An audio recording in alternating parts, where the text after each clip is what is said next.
Is it the key to prosperity and growth that we need absolutely to relaunch our whole continent? Or just the devil, which will slowly infiltrate our industry and wipe up decades of European social and precautionary models? The TTIP, the Transatlantic Trade Investment Partnership negotiations, started in July 2013 and with lots of ambitions. Are these ambitions still present? Are they valid? Will this agreement really help both industry and consumers? Hello, and welcome to this special debate organized by the Foundation for European Progressive Studies, the FEPS. Here with me are Bernd Lange. Hello, good morning. Hi, good morning. So you are the rapporteur for TTIP in the Indeed. European Parliament, member of the Socialist and Democrats group. We'll discuss, and Parliament will vote the whole package, so has an important, crucial role. And on my right, Hendrick Bourgeois, bonjour. Good morning, Maria. Good morning, Vice President of European Affairs at General Electric and former chair of the American Chamber of Commerce to the EU.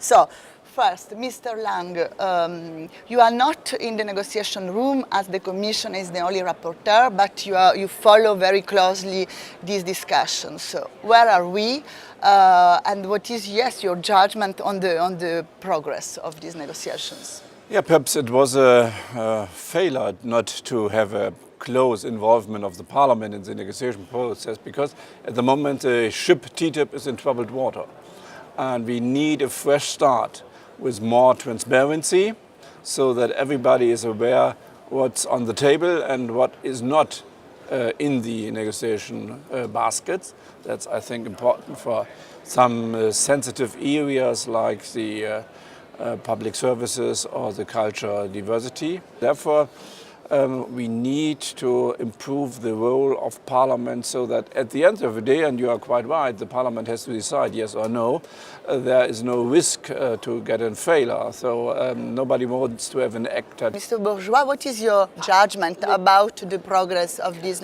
negotiations? Well, I think we're making progress, and nobody ever claimed that this was going to be an easy process. And I'm not surprised that we are at a stage where people are asking serious questions about it and are asking themselves, how can we make more progress and how can we take a fresh start to make sure that we capitalize on the work that has been done in the past. On Bernd's issue about transparency, I think that this Commission, and Cecilia Malmström in particular, has done an extremely important effort of transparency. I mean, I have a hard time imagining what more she could do, what more the current Commission could do to further increase transparency in the process. The negotiating texts are being published, the mandate is being published, the European Parliament is closely associated to the discussions and the negotiations. Yeah, but it's 1.5 years too late, to be honest. Huh? But sometimes it's better to be late than never. Let's look at how the glass is half full and not half empty. And in addition, I think there's I think the risk now is that there's information overload. I mean, there's so much information available, so many debates ongoing on TTIP, that it becomes, I think, for certain stakeholders difficult to focus on exactly the key issues at some point in time. What are the ambitions of General Electric in this agreement? If you can give us some examples. Sure. Look, it's clear. There's how much time do I have? Because there's I could say a lot of it. 40 seconds. So to summarize it in a nutshell, first of all, I think we need an ambitious and a comprehensive agreement. A company like GE and many other companies that have very important economic footprint in Europe have suffered from the credibility crisis that Europe was exposed to as a result of the Eurozone crisis and the sovereign debt crisis in Europe. So a lot of investors, American investors in Europe, have had questions around the opportunity to continue to invest in Europe and have looked at other places in the world to invest. And this agreement, if we have an ambitious and comprehensive agreement, would send a very important signal that Europe is ready to increase and improve its investment climate and its business climate. So it would first of all have a very important psychological impact. And for GE in particular, we're looking to improve, first of all, the environment by eliminating tariffs on the import and the export of goods. GE sends goods over the Atlantic in significant amount and is therefore paying an important amount of tariffs on those goods, intra-company sales, for instance. And secondly, we're looking to find more compatible regulatory approaches in a number of areas, in the energy sector, yes. In the financial services sector, and for us also in the medical devices sector, because GE is a company that is active both in the financial services sector, in the energy sector, and the healthcare sector. For us, it's important to establish fair rules for labor rights and environmental standards, so that this is solved. And it's important for the globalized economy because 50% of the GDP worldwide is based in these two areas and 1/3 of the trade. And secondly, of course, we have global value chain. And therefore it's important to stabilize this global value chains even on high standards, but also facilitate especially small and medium-sized enterprise to be part of this global value chain. But if we take one example, for instance, digital economy, which is really crucial for Europe, to develop, don't you see a risk that United States are very far in this sector in terms of tax system, net neutrality, development? So don't you see a risk that they just can impose our SMEs, our small startup, a model that then we will accept? Yeah, of course, we have to perhaps readjust our legislation in Europe as well on this question of Internet of the Things, or we call it in Germany Industry 4.0. So it's a question of data protection, it's a question of data flow, it's a question of ownership of data, and of course it's a question of competition law. We have this case with Google. Data are important for the digital economy, and therefore we have to solve these four problems in Europe, but also in the negotiation with the United States. Digital economy? Is Very it important. Why? Extremely important because the future of economic growth will be based on the free flow of data. And so it is very important that TTIP encapsulates the opportunity to ensure that data will be able to continue to flow from the United States to Europe and vice versa. And what we need is data privacy, balanced rules of data protection. What we don't need is data protectionism.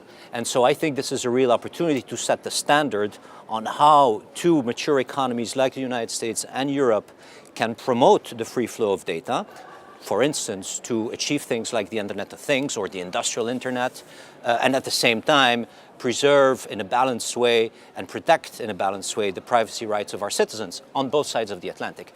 But if I may pick up on the nuance that Bernd alluded to, I think I actually agree with you.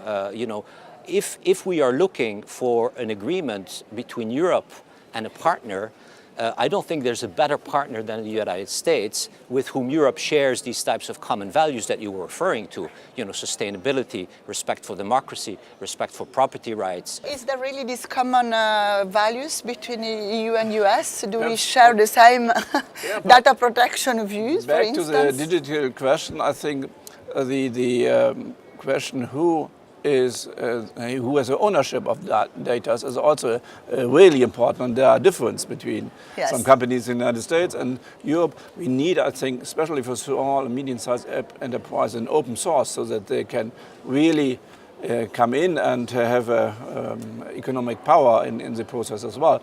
Of course, there are common values, no doubt about, and we have a democratic system on both sides of the Atlantic, and we can try to fix these fair standards. And now I think we can tackle the very, very controversial topic until now, which is this ISDS. I prefer to explain a little bit what is it because people perhaps don't know. So it's called the ISDS, it's the Investor State Dispute Settlement, which would give the possibility to a company to attack a member state, also to protect its commercial interests by passing national jurisdiction, to go faster, to have more protection, and calling in a private arbitrator who could have this power of adjudication without appeal. Mr. Lange, I think you don't like this ISDS. Why? ISDS is one instrument to have investor protection. Investor protection is necessary so that on both sides of the Atlantic, investors can have a proper security that they are not treated inequality towards the domestic investors. ISDS is an old-fashioned instrument. It was created to secure European investment. It was a European idea in unsecure countries. Yes, like developing countries. With some not democratic decision towards this foreign investment.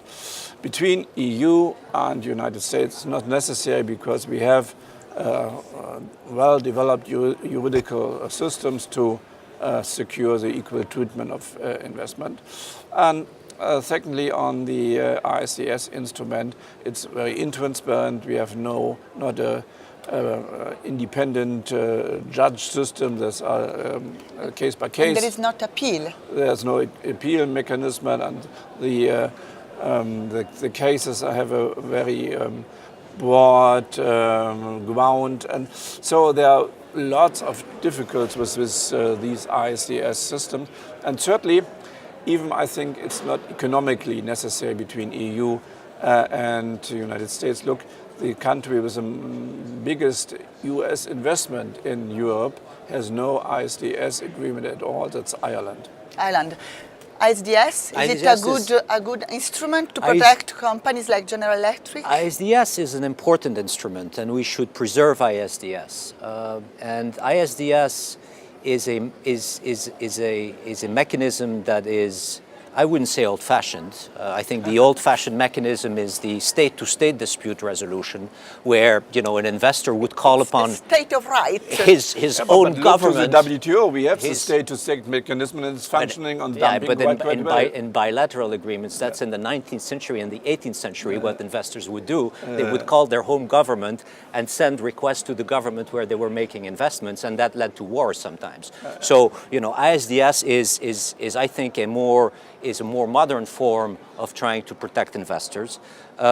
It's not. I'm not suggesting that ISDS, particularly ISDS mechanisms that are in bilateral investment treaties, European-based bilateral investment treaties, are necessarily perfect. And reasonable people can argue that some of them may be providing too much investor protection. So how could we improve ISDS? The point I wanted to make is that this is a perfect opportunity if people have concerns with respect to ISDS. TTIP is a perfect opportunity to reform it and to make improvements, such as, for instance, making sure that there's greater transparency in the process, making sure that there's a total protection of the right for countries to regulate in the public interest. Do you think it's so crucial for America, really so crucial to have ISDS inside? So my question to both of you is, do you think Americans could accept a TTIP without ISDS? I can only speak for a company like GE. I think it would be important. I think if you ask the US government, I think they will have a very hard time, and USTR in particular, to accept a TTIP without ISDS, simply for the reason that Europe itself, within its member states, has accepted ISDS provisions. In other conditions. Yes. You just come back from Washington, where you met a lot of other counterparts, let's say like that. The impression you have is that for them is really compulsory, or TTIP is important and crucial also without ISDS. Yeah. Of course, it's important for us and for the United States, even without ISDS, no doubt about.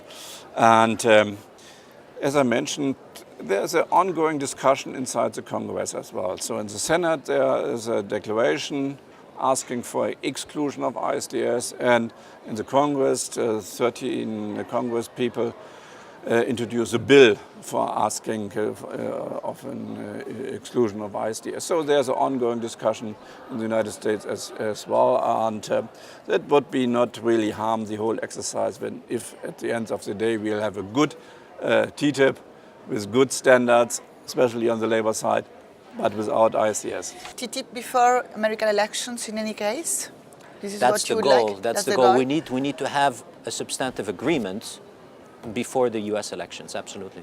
Mr. Lange, perhaps more transitional times, presenting TTIP in another way?